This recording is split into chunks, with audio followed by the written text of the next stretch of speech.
going Yeah. over some of the biggest bombs in box office history, how much they lost, and how rough those wallets were on them. Yeah, how rough those wallets were. And like honestly, I think like movie box offices are pretty interesting, especially now. You have to look at it with inflation, but like just looking at some of the biggest box office flops and kind of like going over why they flopped and kind of seeing if we can find a trend here with those movies. So um, they have, I think the first notable one on this list is probably The Adventures of Rocky and Bullwinkle.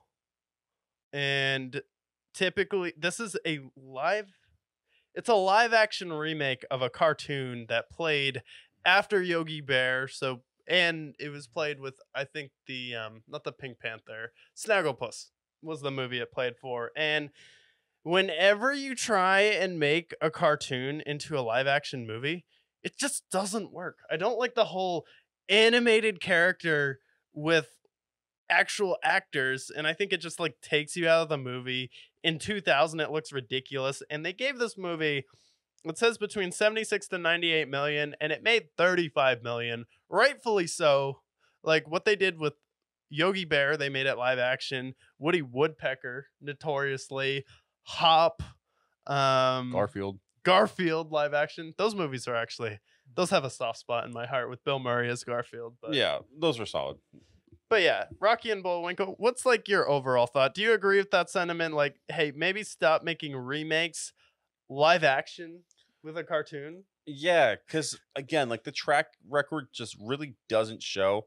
I mean, if you want to go far back, like SpongeBob's the first one that they made, the first SpongeBob movie was successful. The second one was live action, not as successful.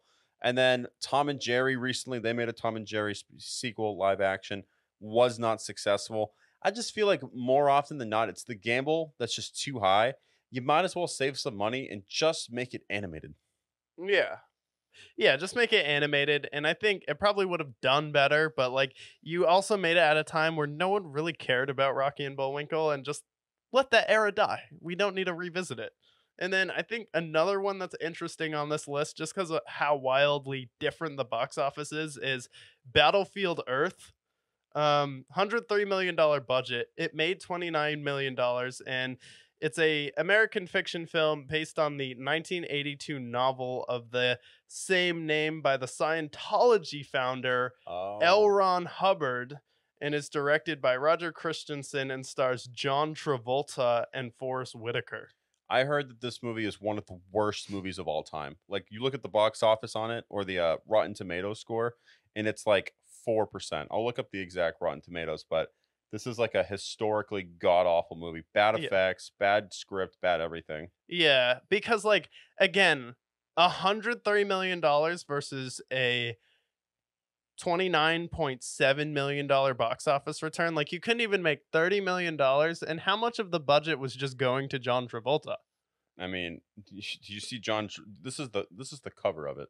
This is, Yeah, I saw the cover of it. Like it has it on Wikipedia. I'm interested to hear some reviews. I feel like it's got a I've 3%. seen like probably like Chris Stuckman or Nostalgia Critic do like a hilariosity on it. But yeah, Beloved Earth, like okay. Religious movies, I feel like also kind of fail at the box office. Like Noah with Russell Crowe, I think was a dud. Yep. The other one, the movie Battleship, based off of the board game Battleship, had a $220 million budget, made $303 million, but you really want to double your budget just to kind of break even because it doesn't really factor in kind of the marketing and stuff. But like, you made a movie based off a board game. Did we not learn our lesson from Clue? Clearly not. How many like? I feel like the most successful board game, and it's not even a board game because I don't think this board game existed beforehand, was like Jumanji. That's like the only movie, and that's a board game that was made with the movie, it feels like. I consider Wolf of Wall Street to be based off of Monopoly, so I think that's the best board game movie of all time. Sure, that works too. And then after that, the 2016 remake of Ben-Hur. Again, another remake of a old ass movie. 1959, the first one came out. Yeah, $100 million budget, made $94 million. So you lost money on that one. And I heard it was also bad, if I'm not mistaken. Yeah, it was bad. Yeah. The acting was bad and everything, and then They're remaking a classic too. Like Ben-Hur, the original Ben-Hur is considered like an all-time great movie. yeah, And they remade it with, who was it? Russell Crowe that was in it? Ben-Hur. I don't even No, remember who was in Ben-Hur. Honestly, no one watched it, um, so it doesn't even matter. who's in Ben-Hur? Or wasn't it like Gerald Butler? It was probably Jared Butler. He's kind of what's cursed, everything cursed with Hollywood right now. Just mediocre actors being rewarded for doing nothing. And then Black Adam's on here, who decided The Rock would be a good idea for a superhero. Yeah. How much did they lose? So it was a $260 million budget, and they made $393 million. Okay, so it was a flop. It was a flop. And then on here, there's a movie Black Hat with Chris Helmsworth, and it had a $70 million budget, but it only made 19. Yikes. That's awful. That's Coming off the terrific. Avengers, trying to make Chris Helmsworth a star, and everyone's just like, no, not really. And then Blade Runner 2049 is on here. They kind of doubled their budget, $260 million, budget of 185. It's not the worst, but honestly, I thought this was a good movie. But I think it also is a situation where it's like just one of those remakes that was a little long for some people and didn't really have any momentum, and the trailers were kind of vague. But I thought it was actually a good movie. Yeah, it was a good movie. I think it also plays to a sequel from 30 years prior. A lot of people hadn't seen the first one, so I don't know. I think that one probably failed because of that reason. Yeah, and then let's see. There's a few others on here. 2016 Ghostbusters. No one asked for that. Nobody asked for 2016 Ghostbusters. Let me see. Any other good ones? The Great Wall with Matt Damon. That one actually did. This one's actually not a huge flop. It's a $150 million budget, and they made surprisingly $332 million. That's crazy. One that I need to shout out because I believe it's the biggest bomb ever is John Carter. Because John Carter, this was a Disney movie, and it was supposed to make the budget was the biggest budget in film history. I think the budget was like $300 million. They only made back 280, but the reason why it was so big, they ended up losing $200 million from it, and it's because they were trying to make John Carter like a franchise that they put into their studios as well. Like they're gonna put it into like Disney World and Disneyland, and they had did it already before it already occurred. So John Carter flopped, and they had to recycle all of their like they scrapped the ideas for it after it had already been in production. So John Carter is up there because it was the most expensive disaster ever, but also like Disney bought into it so much. What's it about? It's like it's almost like a Prince of Persia plot line similar. Yeah, it's like in the desert, guy wrangles monsters. I don't know. Yeah.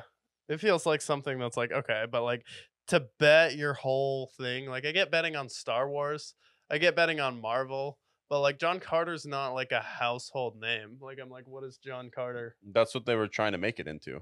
Yeah, like at least Prince of Persia, people like knew what Prince of Persia was. Yeah. Plus, I think Jake Gyllenhaal was in that, right? In Prince of Persia, yeah. Probably his worst movie. Yeah. Yeah, and then like kind of the constant theme here is like it's just a lot of remakes for the most part that aren't doing well. The weirdest one on here though is the 2016 movie Monster Trucks, which had a $125 million budget and only made 64 million in the box office. But my question is, who greenlit a budget over $100 million for monster trucks? Well, first of all, what is Monster Trucks for those who don't know? It's like if Monsters Inc.'s like it's like if monsters were like monster trucks, like monsters from like the Monsters Inc. movies were like Trucks. trucks. Yeah, That just sounds like a stupid plot. Sounds stupid. Even just explaining the plot, it hurts my Yeah. brain. It's described as an American live-action animated monster comedy filmed and produced by Paramount Animation Nickelodeon Movies. Oh, whenever Nickelodeon's involved, you know it's gonna be a hit. That's Yeah. wild. Okay. And this was someone's directorial debut. Rip. I don't think they got any budgets approved. Yeah. 120 to Yeah. lose 60 million. Rip. Yeah. See if there's any other huge bombs here. A Let me lot of see. these were like Disney movies in like the early 2000s or late 2000s. Yeah, the 'Cause they- Lone Ranger was on there. That was Lo- a Disney movie. And that was similar timeline as John Carter. They had Mars Meets Moms, which I didn't even know. What? Yeah, it's a movie about a guy who's like it's a son and his mom gets abducted by an alien and he has to go to Mars. It's a horrible plot, but that's another movie that hemorrhaged cash. Yeah, that sounds like a title for a movie on the Hub, to be honest. Yeah. Mars meets Moms. Okay. Uh, and 2000, I guess, is the year of box office bombs as well, because the movie called Supernova that had a $90 million budget and made 14. Ouch. Yeah, what is this about? I don't know. That must be one of those movies that's so bad it's good, but $90 million is insane. That's robbery. Yeah, and then the last one on here, I can vouch for because I went to see this in theater for some reason, but Wonder Woman 1984, $200 million budget, made $166 million. Woof. It came out in 2020, but like one of the worst superhero movies I have ever seen. I'll put it up there with the 2015-16 Fantastic Four. That I'll bad. put it up there with honestly Batman and Robin. If we're talking about bad superhero movies, of the bad superhero movies, Batman and Robin is the most entertaining one Yeah, I mean, by far. well, yeah, you have like Arnold Schwarzenegger. You got nipples, like it's The bat it's nipples. funny. Yeah, and you just have George Clooney like, "Hello, I am Batman." But Yeah, Arnold can make any bad movie watchable, at least. But those are some of the biggest box office bombs, and like, it's like a mix of just like remakes, Rocky and Bullwinkle there, and then John Carter